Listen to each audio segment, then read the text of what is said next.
অসমৰ মানুহৰ মাইণ্ডছেটটোৱে বেলেগ অনলি চাকৰিহে লাগে যেনেকে নহওক প্ৰাইভেটত হ'লেও চাকৰি লাগে সেইবাবে এতিয়া চাকৰিয়ে কৰিম বাৰু কিন্তু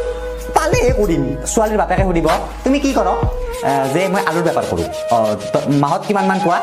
5-6 লাখ থাকে আৰু আলুৰ বেপাৰ কৰি 5-6 লাখ থাকে মানে এজন মানুহৰ তো মানে সিহঁত কৰিব আৰু ছোৱালীৰ বাপেকটো এনেকৈ ক'ব এতিয়া অলপ বচোন আৰু এটা আহিব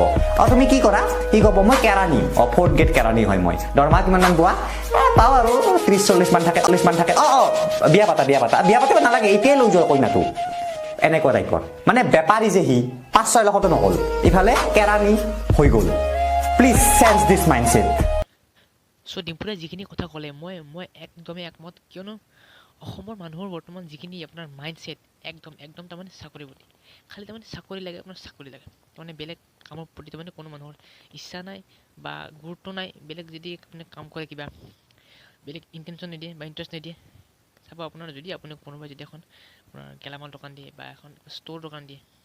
সেই দোকানীজনে যদি কেতিয়াবা আপোনাৰ ছোৱালী চাবলৈ গ'লে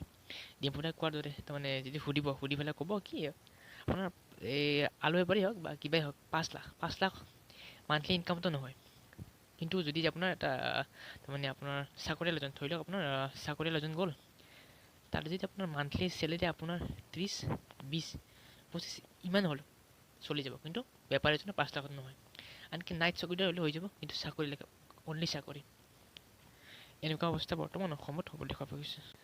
আৰু অসমৰ মানুহৰ বৰ্তমান এই যিটো মাইণ্ডছেট এই মাইণ্ডছেটটোৰ কাৰণে বৰ্তমান কি হৈছে যিটো আপোনাৰ যিটো য়ং মানুহ ল'ৰা ছোৱালীবিলাকে কি হৈছে যদি ঘৰত যদি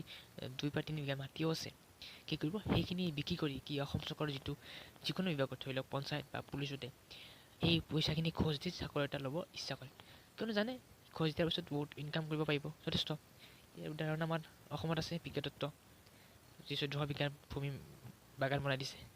চ' ডেফিনেটলি সকলো মানুহৰ ইচ্ছা যাব চ' প্লিজ চেঞ্জ মাই